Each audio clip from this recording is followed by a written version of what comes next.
Papiliin kita, ayuda o proyekto sa tingin mo bilang sa Pilipinas?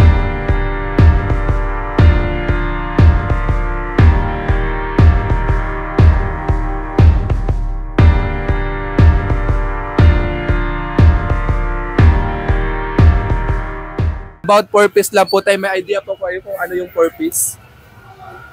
Alam ko, 4Ps, ano ng gobyerno yan eh, para sa mga mahihirap, mga indigent people. Tay, ngayon tay, nagkaroon po ng maraming issue. Yung iba daw pinagsasangla yung ATM, yung iba naman pinababayad ng mga utang, yung iba naman pinangtatagay dahil nga may mga nahuli na ganitong senaryo. Kayo po ba, agree po ba kayo na tanggalin yung purpose sa hanay ng gobyerno? Rico? Ako, sa palagay ko, depende. Yung purpose para lang talaga sa mga mahihirap, saka indigent people. Dapat imbestigahan ng yung mga kinaukulan, imbestigahan mo na yung kung ano mga background, kung mahirap ba ito, talagang ano. Kasi meron kasi hindi yata yung bina-background check. Kahit matagal na sila nakakatanggap, meron nakakadalawang taon na. Ito, yung pala tapos na pala yung niya. Kaya sobra-sobra na. Dapat mga annually magkaroon ng background check kung talagang mahirap pa rin sila o kahit baka yung mga nila tapos na. Mga anak. Oo, mga anak. Yun lang sa akin. Pero hindi naman ako against sa purpose. Maganda yan. Ng gobyerno yan eh. Kasi anak ko, ano rin sa purpose eh. Kaya lang meron na siyang mga graduate na anak, mga dalawa. Para meron nilang pa sa mga anak pa. Hindi na nakakatanggap. Tama yun.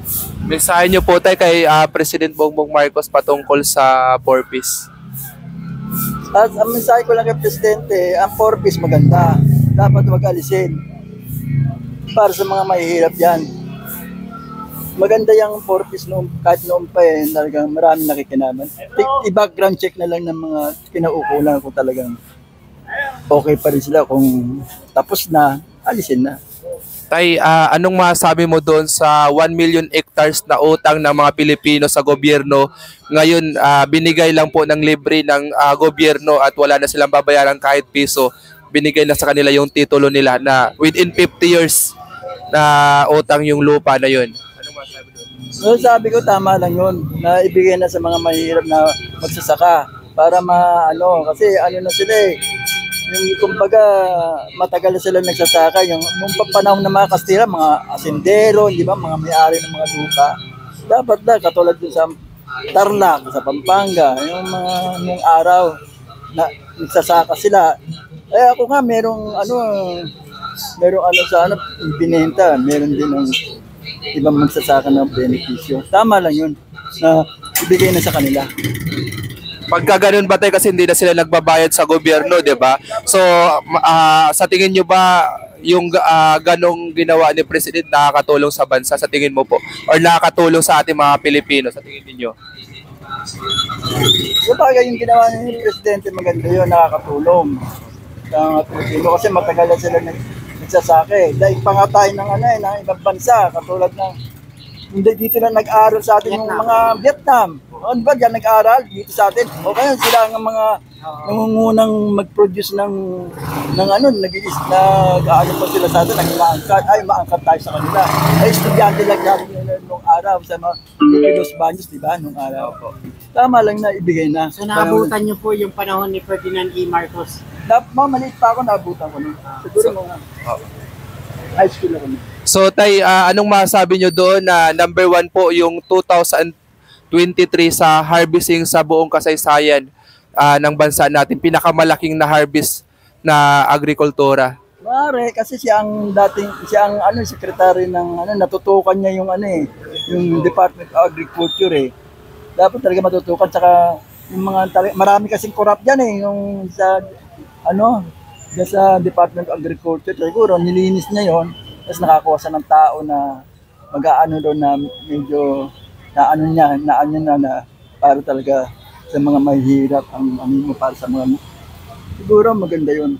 Tama lang yun. Sir, panawagan nyo na lang po sa ating Pangulong Bongbong Marcos. Baka may mga hiling po kayo or ano ba yung pangkalahatan na problema na bilang isang simpleng mamayan, ano ba yung Pangunahing ang kailangan ano ko natin. lang, ang panabagan ko lang sa ating presidente, yung mga pangako niya nung nakaraang eleksyon na pauuna rin niya ang Pilipinas. Tapos, yung mga, hindi ka makikinig dun sa mga iba dyan na wala namang ginagawa para rin sa kanilang pansarili. Saka yung mga korupsyon, yan ang number one, maano sa atin, korupsyon eh. Kaya dapat, linisin niya. Yung sinabi niya ng mga pinangako niya sa atin, mga mga nilatag niyang programa sa atin, ito pa rin niya. Yun lang po. Ano po ang masasabi niyo sa mga bumabatikos po sa Pangulo na wala daw nagawa? Tingin ko naman, makakadalawang taon na siya, may mga nagawa na siya. Eh, alam mo naman dito sa atin, ang politika matindi. Totoo. Diba? Totoo po. Dalawang taon lang yata, magdadalawang taon lang yata. Sir, sa loob ng isang taon, mahigit, nakapag-uwi po si President Bongbong Marcos simula sa flight niya na umabot ng 4 trillion na proyekto, investment sa bansa natin. Ito'y record ng kasaysayan din. So pinakamalaking nauwi. So kayo po ba bilang isang simpleng mamayan, satisfied po ba kayo para sa kinabukasan din ng marami? Tama lang ginagawa ng Pangulo natin na nag-aano siya, na hihimok siya ng mga investor sa ibang bansa na mag-invest dito para dumami ang trabaho. Siyempre, pag dumami ang trabaho, lahat tayo, hindi maghihirap ang bansa natin. Tama lang yun. Kasi biro mo, ilang nagdaang Pangulo magmula kay Corby, Ramos, kay Erap, Macapagal, Arroyo, hanggang kay Noynoy. Oh, ano nangyari? 6 na taon yan. Samantalang si Bongbong, magdadalawang taon pa lang. Itong marami na silang marami na nga nagawa eh. Dapat lang, sundin lang nila. Tignan lang nila. Kumukupit. Opo. Oh. Yun lang sa akin. Salamat sir. May mensahe po kayo sa mga hindi naman nawala yung mga slide corrupt na sinasabi natin. Ay, May tama mensahe kayo? yan. Yung mga kurap, BBM niya kasi yan masisira sa kanya eh. Yung mga nakapaligid sa kanya. Linisin niya. Yun lang. Para nang gano'n, yung perang makukurap nila, mapupunta talaga sa taong bayan. Yan. Salamat Aya at si tatay. Masipag. Isa na lang tayo. Papiliin kita, ayuda o proyekto? Sa tingin mo, bilang sa Pilipino. Proyekto. Oo, para magkaroon ng trabaho. Kasi yung ayuda, wala mangyayari sa atin. Aasa lang tayo sa gobyerno, ayuda na ayuda. Lalo tatama rin ang Pilipino, di ba? Puro aasa lang sa ayuda. Proyekto para dumami ang trabaho. Ganda sagot tayo. Salamat Aya. Thank you.